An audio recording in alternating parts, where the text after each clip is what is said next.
테슬라 소식입니다. 11.55% 폭락, 하루 새 시총 131조 증발. 테슬라가 11% 이상 폭락함에 따라 하루 새 시총 1,090억 달러가 증발했다고 블룸버그 통신이 27일 보도했다. 전일 테슬라가 실적 발표에서 올해에도 공급망 문제가 지속될 것이라고 밝히고 전기 트럭 신차 출시를 연기하자 이날 테슬라의 주가는 뉴욕 증시에서 전거래일보다 11.55% 폭락한 829.10달러를 기록했다. 이로써 테슬라의 시총은 1,090억 달러 줄어든 8,326억 달러를 기록하고 있다. 테슬라는 전기차 업체는 물론 전 세계 모든 자동차 업체를 통틀어 사상 처음으로 시총 1조 달러를 돌파했던 기업이다.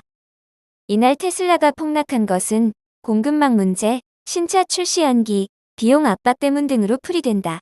전일 테슬라는 실적 발표에서 올해에도 공급망 문제가 계속될 수 있다며 전기 트럭 신차 출시를 연기했다.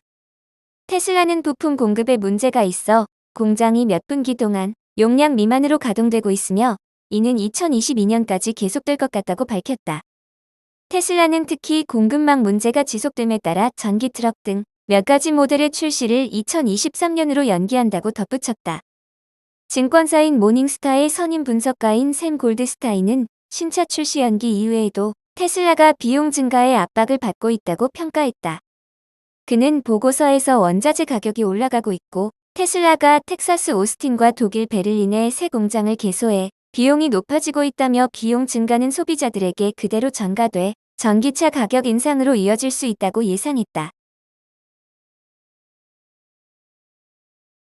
애플 소식입니다. 반도체 부족에도 작년 4분기 사상 최대 매출. 아이폰 제조업체 애플이 작년 4분기 글로벌 반도체 부족 사태 속에서도 사상 최대인 1,239억 달러의 매출을 거뒀다. 애플은 27일 지난해 4분기에 전년 같은 기간보다 11% 증가한 1,239억 달러의 매출액을 올렸다고 발표했다고 일간 월스트리트 저널과 경제 매체 CNBC가 보도했다. 이는 분기 매출액으로는 최대치다. 기록적인 매출에 힘입어 순이익도 전년 동기와 견조 25% 상승한 346억 달러로 집계됐다. 이를 주당 순이익으로 환산하면 2.10달러인데 이 역시 사상 최대였던 작년 4분기에 1.68달러를 경신한 것이다.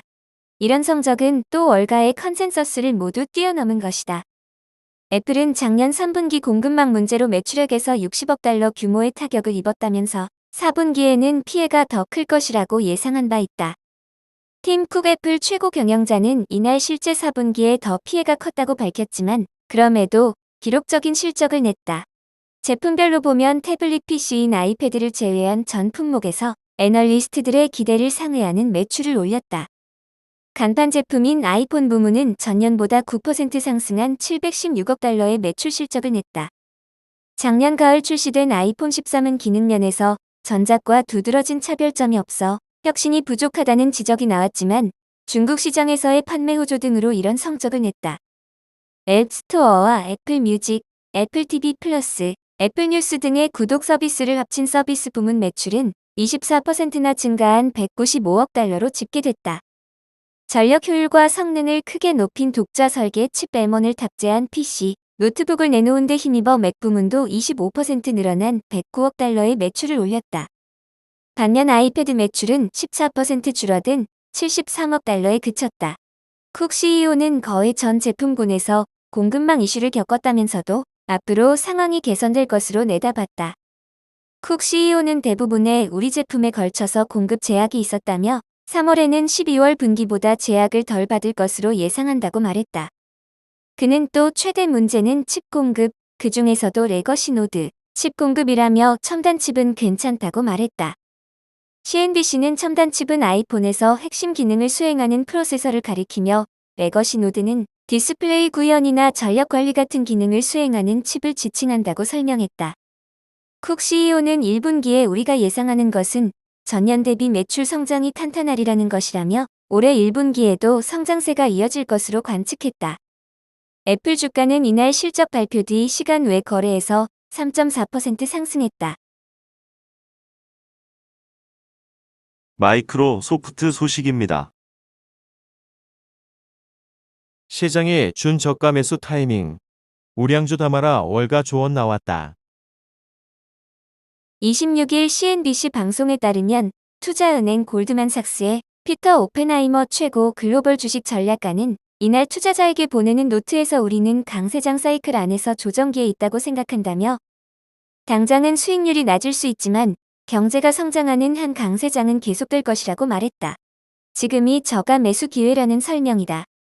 그는 우리의 생각은 사실상 모든 산업에 걸쳐 디지털 혁명이 확대되고 인플레이션이 가속화되는 세계에서는 투자자가 조금 더 다양한 종목을 조합해야 한다는 것이라고 조하며 최고점 대비 20에서 50% 정도 내린 종목들을 직접 추천하기도 했다. 목록에 포함된 메타버스 게임 플랫폼 로블록스와 암호화폐 거래소 코인베이스는 지난해 최고점 대비 각각 47%, 46%가량 내린 상태다. 스마트 에너지 기업 솔라엣지, 데이팅 서비스 기업, 매치그룹과 스타벅스, 디즈니도 추천주에 포함됐다. 이날 블룸버그 통신은 나스닥 100의 상대적 강도는 2018년 10월 이후 가장 낮다고 보도했다. 현재 증시가 과매도 상태라고 해석될 수 있는 지표다. 밀러 타박의 수석 시장 전략가 매튜 메일리는 MS의 실적 보고서는 의사가 지시한 것이라며 대형 기술주들이 과매도됐다는 주장을 뒷받침한다고 설명했다. MS는 하루 전 21% 늘어난 순이익 등 예상을 넘는 지난 4분기 실적을 발표했다. CNBC의 짐 크레이머는 26일 우리는 할인을 원하지만 동시에 질적으로도 좋은 기업을 원한다면서 러셀 3000에 속하면서 낙폭이 큰 트위터, 줌, 모더나 등 다수 종목을 소개했다. 앞에 3개 종목은 최근 6개월 동안 반토막 아래로 주가가 쪼그라들었다. 실제 매수에 나선 투자 전문가도 있다. 억만장자 투자자이자 헤지펀드 운용사 퍼싱 스퀘어 창립자인 빌 에크먼은 넷플릭스를 310만 주 이상 매수했다.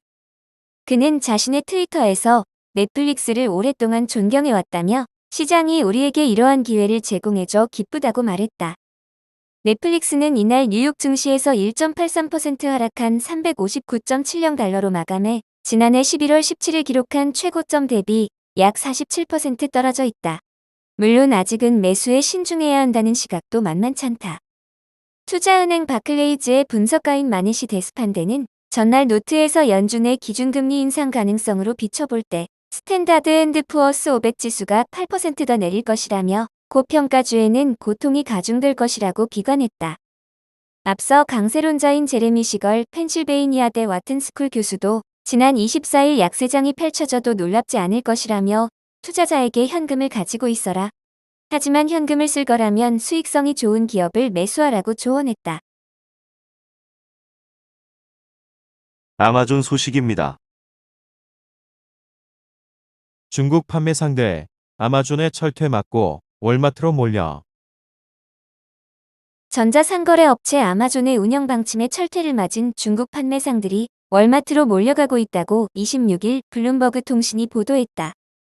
지난해 4월부터 아마존은 가짜 리뷰를 올리는 중국 판매상들을 대대적으로 단속했다. 블룸버그 통신에 따르면 판매 계정이 중단된 중국 업체는 지난해에만 5만 개가 넘는다. 중국 업체들은 플랜 B로 대체 플랫폼을 찾아야 했고 그 결과 월마트에서 중국 업체들의 비율이 높아지는 모습이 나타나고 있다. 시장 조사업체 마켓플레이스 펄스에 따르면 지난해 3월부터 이달 중순까지 월마트가 온라인에서 추가한 중국 판매상은 8천여 곳이다. 이는 월마트에 신규 입점한 전 세계 업체의 14%에 달한다. 중국 판매업자들이 월마트로 몰려가는 상황은 전자상거래 시장 판도에 적지 않은 영향을 줄 것으로 보인다. 미국 전자상거래 시장에서 아마존의 점유율은 41%로 압도적인 1위다. 2위인 월마트는 6.6%에 그친다. 중국 가전회사인 선벨리는 아마존으로부터 거래를 정지당한 대표적인 업체다. 지난해 6월 선벨리는 자사 전자제품 3종에 대해 긍정적인 구매평을 쓰도록 고객들에게 선물 카드를 제공한 사실을 적발당했다. 이 업체는 2020년 아마존에서만 7억 1천만 달러의 매출액을 올렸다. 이 때문에 당시 거래 정지의 타격은 만만치 않았다. 이 회사의 카이 경시 회장은 긍정적인 구매평을 위해 고객에 인센티브를 줬다는 것은 인정하지만 이후 모든 플랫폼에서 해당 행위를 중단했다고 해명했다. 선벨리는 아마존에서 거래 정지를 당한 직후 바로 월마트에 입점했다.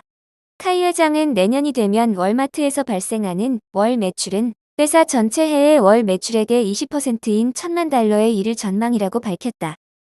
다만 블룸버그 통신은 거래 정지를 당한 중국 업체들 다수가 여전히 아마존에 재입점하길 원한다고 전했다. 선델리 역시 관련해서 아마존과 협상을 지속하고 있다. 카이 회장은 월마트 외에 몇몇 다른 업체를 통해 온라인 판매를 하고는 있지만 아마존을 완전히 대체할 수 있는 곳은 어디에도 없다고 강조했다.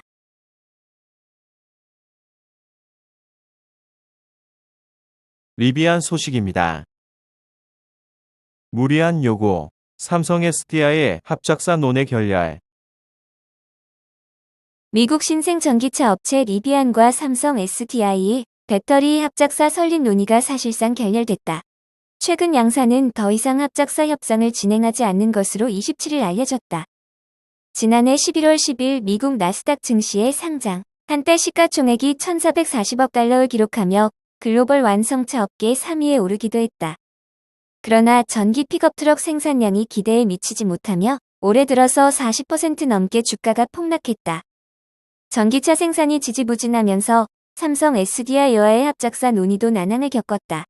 특히 배터리 생산 기술 이전은 물론 공장 내부를 마음대로 시찰할 수 있는 권리를 요구한 것이 결정적으로 작용했다. 자체 배터리 공장을 짓겠다며 한국을 찾아 여러 협력사를 발굴했다는 점을 고려했을 때 삼성 SDI 배터리 기술을 대놓고 요구했다는 의미로 풀이된다. 리비안은 2025년 내에 100기가와트시 규모의 배터리 공장 건설을 추진 중이다. 리비안은 전기차 판매가 저조할 것을 대비해 배터리 공급량을 보장하지 않는다는 조건도 내밀었다.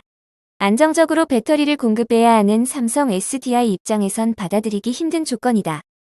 한 업계 관계자는 그룹 수뇌부의 리비안과의 합작사 설립의 건을 보고했을 때 부정적 의견이 나왔고 뒤늦게 스텔란티스와 손을 잡은 것도 이런 이유 때문이라며 합작사와 별개로 리비안의 원통형 배터리 공급은 계속해서 이뤄진다고 말했다. 삼성 SDI는 지난해 3분기부터 리비안 관련 매출이 발생했다. 올해 전기차용 원통형 배터리 매출 성장을 견인할 것으로 기대받고 있다. 다만 리비안의 전기차 생산량이 저조해 연내 판매 목표치 달성은 미지수다. 리비안은 지난해 1,015대의 전기차를 생산하고 920대를 판매하는 데 그쳤다. 목표 달성 실패는 리비안이 R1T와 동일한 생산 라인에서 두 번째 차량인 전기 SUV R1S를 생산, 일부 R1T 생산 속도가 느려졌기 때문이다. 리비안은 현재 별도의 생산 라인에서 아마존에 공급할 배달용 전기차를 생산 중이다. 올해 말까지 1만 대를 인도하고 2030년 이전까지 10만 대를 공급할 계획이다. 이에 대해 삼성 SDI 관계자는 리비안과 배터리 합작사 관련 구체적으로 협의한 적 없다고 알려왔다.